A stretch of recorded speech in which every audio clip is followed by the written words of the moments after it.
స్వేచ్ఛ వాయువులు అమెరికాలో బలంగా వీస్తాయంటారు. ఇంకా చెప్పాలి అంటే ఫలానా దేశంలో స్వేచ్ఛే లేదంటూ రిపోర్టులు ఇచ్చే ఎన్నెన్నో ఏజెన్సీలకు అమెరికా ఆలవాలం. ఫలానా దేశంలో ఫలానా మతస్థులను ఊచకోత కోస్తున్నారంటూ గగ్గోలు పెట్టే మీడియా అమెరికాకు సొంతం. అయితే ఇదంతా గురివింద చందమే. అమెరికాలో జాతి వివక్ష ఏమాత్రం తగ్గలేదు. ఇంకా చెప్పాలి అంటే అమెరికా జైళ్లలో ఉంటోన్న ఖైదీల్లో శ్వేత జాతీయుల కంటే నల్ల జాతీయుల సంఖ్య 5 రెట్లు అధికంగా ఉంటుంది. అమెరికాలో GE, News Corp, Disney, Viacom, Time Warner, CBS అనే 6 సంస్థల చేతుల్లో 90% మీడియా ఉంది.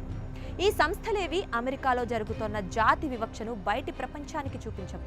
కానీ భారత్ లాంటి దేశాల్లో స్వేచ్ఛ లేదంటూ గగ్గోలు పెడతాయి. అమెరికా జైళ్లలో 2 మిలియన్ల ఖైదీలుండగా వీరిలో సింహ భాగం శ్వేత జాతీయులు కాని వారే. 21 లక్షల మంది జైళ్లలో మగ్గుతున్నారు.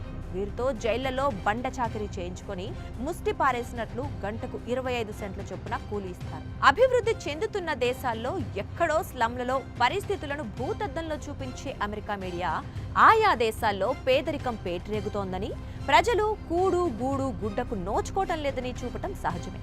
అయితే అమెరికాలో అంతా సంపన్నులే ఉన్నారా, పేదలే లేరా అనే ప్రశ్నకు పాశ్చాత్య మీడియా కూడా నోరు మెదపదు. నిజమేంటి అంటే అమెరికాలో 18% మంది పౌరులు నిరాశ్రయులు. 6.5 లక్షల మంది పౌరులు వంతెనల కింద రోడ్లపైనే నిద్రిస్తూ ఉంటారు. సైనికులు ఏర్పాటు చేసే టెంట్లలో 40,000 మంది నిద్రిస్తారని అంచనా. ఇక Los Angeles, San Francisco, Seattle ప్రాంతాల్లో ఏకంగా టెంట్ సిటీస్ పేరుతో పేదల బస్తీలు పుట్టుకొస్తున్నాయి.